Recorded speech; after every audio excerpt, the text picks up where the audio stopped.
Welcome everyone to our Religious Freedom Forum. My name is Joshua and I'll be your moderator for the night.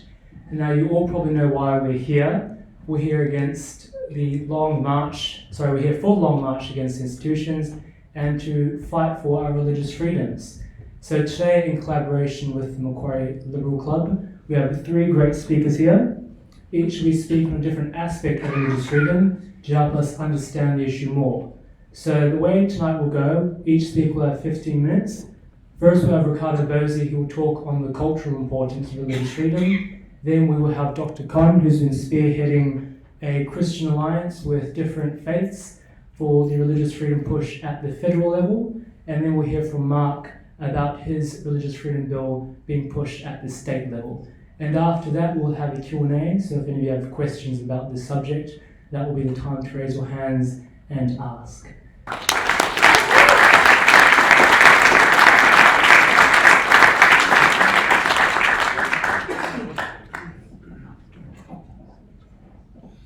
Thanks very much, and thanks for the invitation to speak here. And Rick and Dr. Con, very good addresses preceding me, so I don't have to cover that ground because it was done so capably by the 2 earlier speakers. But it seems to me the whole question of religious freedom is a curious one, because in other countries this is taken for granted that nations would have religious freedom protections. You often hear the left talking about UN conventions and international instruments, and it's certainly true that international covenant, civil political rights, a lot of international labour law, there are protections for religious freedom in the international arena. It's just that in Australia we've never really thought we needed them, that our laconic, laid-back, fairly easy-going society has thought, unlike countries overseas where they've had sectarian conflict, it was thought we didn't really need to enact these laws in Australia consistent with the international conventions. But I think that's changed in recent times, and it's changed on several fronts. I think basically what we're seeing here is attacks on Christianity in particular as a proxy for attacks on our civilisation. A lot of our civilisational values are under challenge: freedom of speech, freedom of association, freedom of faith, the way in which in schools, universities now, that historical truths are no longer accepted at face value. Everything's got to be reconstructed according to postmodernism. The fact that in our schools you've got the concept of gender fluidity, everything is said to be fluid, everything about our civilisation can't be taken for granted, and you've got corporate activism where a lot of these big companies now are trying to go back to the Middle Ages when they've got this argument that they own just every single aspect of their staff. That the staff can't go home and articulate a view about religion without somehow being in trouble at work, even though they were nowhere near the workplace. It's sort of, I could describe it as the new feudalism or the new serfdom, where companies are assuming they own every single aspect of their employees' lives, from the workplace to their private life to their religion to the way in which they express themselves. So you've seen this challenge to religious freedom and attacks on Christianity in particular as a general part of the leftist surge to attack our civilisational values. And it's manifested itself, I suppose, in highest public profile in the Folau case, but it's elsewhere. Just today on the Daily Telegraph website, you'll see that one of the Greens in the upper house where I sit is moving to abolish the Lord's Prayer. In that chamber there we have a couple of things at the start of the day. There's the Lord's Prayer and also the Indigenous Welcome to Country. I'm not religious myself, so I don't pray, but others do, and it's out of respect to them and how much it means to them that the prayer should remain. I'm not a great rap on the Welcome to Country because I think it's sort of empty symbolism, but for those in the chamber who want to do that sort of thing, I respect that, and we have both sides of the equation. But the Greens don't respect the Lord's Prayer, and they want everyone to be like them. And they talk about diversity and tolerance, but they won't have the diversity of both sides of the argument. They won't have the tolerance of people who like to pray, just as I have the tolerance for those of religious faith and also those who find meaning in the Welcome to Country. So we're living in an era where there's an attempt to close down freedom of speech, freedom of belief, freedom of faith, because those who couldn't win the Cold War on the front of economic control are now trying to control our feelings, our beliefs, our behaviour, our faith, and make everyone just like them. So this really is an argument that goes beyond religious freedom. It goes to all sorts of freedom that we've taken for granted in our society. We recently had in New South Wales Parliament the debate about abortion, where I moved an amendment for conscientious objection. I think it's such an overreach. It's a dreadful, dreadful exercise of government power that people of all kinds of faith, Christians, Muslims, Hindu, all sorts of faith, health workers and doctors who don't want to participate in abortion are compelled to be part of that process by New South Wales law, even though they regard the process as akin to murder.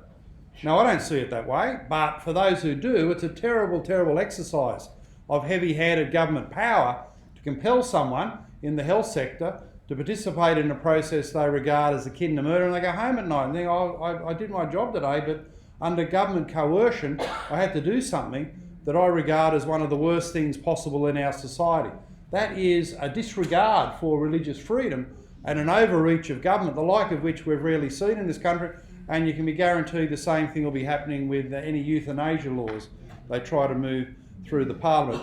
And the Folau case is particularly important, not only because he was well away from his workplace, paraphrasing the Bible in a way that has been commonplace in our society for thousands of years. As Dr. Con said, the best, highest profile, most popular book in the history of our civilisation. All he did was paraphrase, and it cost him not only his career there, but a ban in playing rugby league football, which Folau had once played. Well, you know, I think these freedoms are fundamentally important, and the representative role of an MP is not to think everyone needs to be like me, like the MP, but to represent and protect certain freedoms in our society that are fundamentally important. And I take the Folau matter seriously because when I was in the federal parliament, I represented Folau when he was growing up in Minto, which was part of my electorate of Werriwa, and he went to school in Lunier, which was also part of my seat. And I know that Islander community well in Campbelltown in southwest Sydney. And for them, religion, whether you call it born again religion, Christianity, whatever you want to describe it, it's been fundamentally important to that community to help them with their social sense of well-being and their activity in society. I can guarantee you their strain of Christianity has helped their young people in particular stay off the drugs, stay off the streets, stay out of trouble. It is what we call multiculturalism. It's part of their community that's been a real asset to them, that's helped them in their daily lives. And if you're going to respect diversity, if you're going to have a society of many faiths and many cultures, this is what it looks like. This is what it looks like in a place like Minto, where Folau grew up. And if it was, you know, he's their highest profile because he's obviously got amazing athletic prowess and football skills, but it could have been any one of those communities, anyone in that community who articulated a religious view away from the workplace and was sacked. It happened to be Folau because he was so high profile. But this could have been anyone who would describe themselves as born again Islander in all parts of Australia.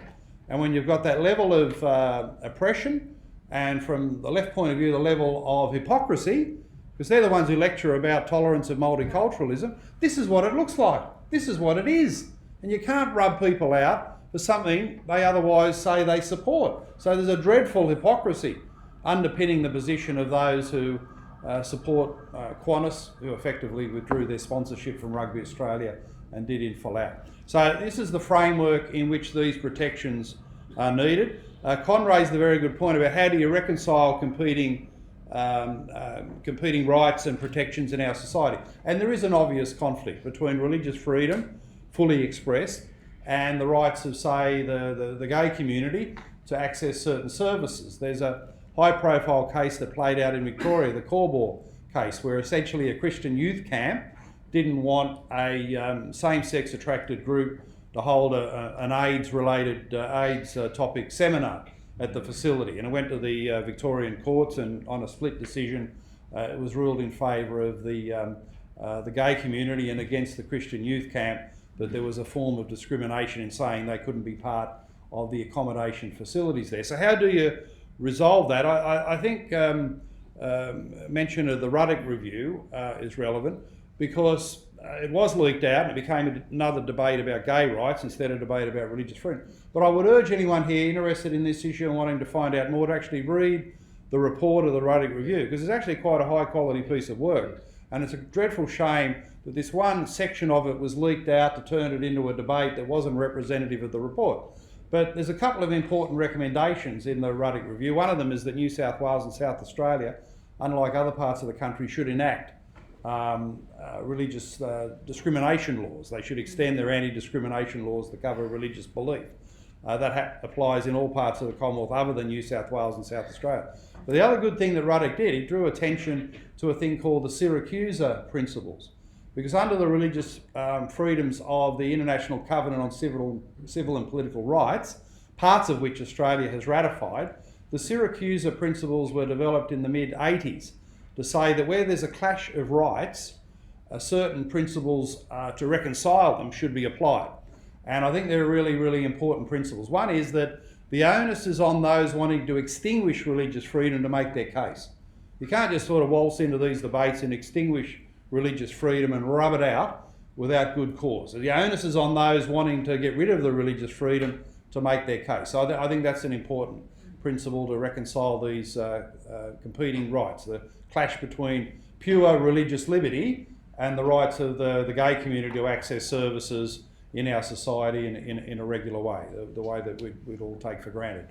And the other thing it says is that the extinguishment of religious freedom shouldn't be excessive. It should be in proportion to the nature of the issue that you're talking about, and it should be relevant to things like public safety and public health. So one of the problems we've got generally in Australia in the law is judicial activism. That in dealing with the Corbo case in Victoria, it's very clear the judges imposed their own ethical code and belief to the judgment they made there. I think it's wise for legislators to pick up the Ruddock recommendation to introduce these Syracuse principles. It was done in the Italian town in the mid-80s. That's where the jurists met to sort out the international covenant and the way these rights are reconciled. So I think we should legislate for a framework. Just don't leave it up to the judges, because they tend to be lefties these days and they'll go down that path. Actually set up a framework that's fair and reasonable for dealing with a very important point Con raised about the clash of rights and how we deal with that. So at New South Wales level, there's a lot of people in there, the state parliament sort of scared of their own shadow. We all love Gladys, but she loves to lead from behind, hoping that everyone just changes direction and follows her at the back of the battalion. Well, that's not really leadership. You saw that on the abortion debate where she let it run out of control. Poor old Labor, they don't know if they're Arthur or Martha at the moment where they've got to. So they're not taking action on this issue. So, part of my role in the upper house is to put some legislation forward that puts a bit of pressure on people to do things, to actually get active. And if you sat there in Macquarie Street and didn't take a lead on religious freedom and discrimination, you'd be sitting there forever. So I put forward a bill that tries to extend the New South Wales Anti-Discrimination Act to cover religious faith and activity. So it's sort of a conventional bill to that extent, but it's got some provisions that go to the special nature of religion, because religion is not like other forms of identity, race, gender and sexuality. Religion is of a very different, deeper spiritual nature, and my bill also puts a framework with these Syracuse principles, and we've had very good consultations about it. But I think one of the key issues is this question of how you handle the Folau case. And the point I would make, it's very important, people on the left, I've exposed one of their hypocrisies. The other is, where are they in protecting the rights of the worker? Because at the end of the day, Folau is just the first of many workers who'll be rubbed out for their religious beliefs away from the workplace. And the trade union movement here have done nothing. The historic role of the trade unions to defend workers' rights, they've been cheering on Qantas, effectively, and think this identity oppression is just fine. So, we've got to call out the union movement and the Labor Party to say this is actually a question of labour rights and labour protection, that people can leave the workplace and away from their workplace make legitimate, perfectly normal expressions of religious faith and not be punished at work. And it must only be a direct attack on the company that is actionable. And in my legislation, I take it further than the Porter Bill, and I suppose the best way of understanding it is the two Falaus. Because there's another Falau, there was the cousin at St Greg's College, again at Campbelltown, who was working there and made outrageous attacks on Catholic faith, but he worked there and was directly attacking the faith of his employer. So he would be sackable. He would be sackable because he made a direct attack on the people employing him, and he resigned from his position, but it's a sackable offence. But in Folau's case, he didn't make any direct attack on rugby. He didn't say rugby is rubbish and you should go play AFL. He didn't say rugby union is boring and worthless and it's like watching the grass grow and you should go play soccer. He didn't make a direct attack on his employer. He went away from the workplace on social media, not uncommon, and paraphrased the Bible. So he shouldn't be sacked. He should be protected. Israel Folau should be protected. The cousin would be sackable under the terms of my legislation. And I think, in that family, I don't know how they go over Christmas dinner, the different Folaus, but sort all these things out, but that's their private business. But I think that the two Folaus provide a pretty good demonstration of how we should handle that, and Rick's points about how it's operational in our society, I think that's a pretty good framework. So that's what I'm trying to achieve. We'll see how we go. You can get some things done even with limited numbers in the state parliament. If you put the pressure on, your argument is right. The time has come, and I think whatever religious faith you've got from across the whole spectrum, this is multiculturalism. This is what it looks like, and it's also most importantly what a free society looks like, and what a society with decent labour protection laws looks like as well. So I'm batting on to that effect. And hopefully we'll be successful and next year get these laws through in New South Wales and the Commonwealth, and we have a freer and better society. Thanks for listening.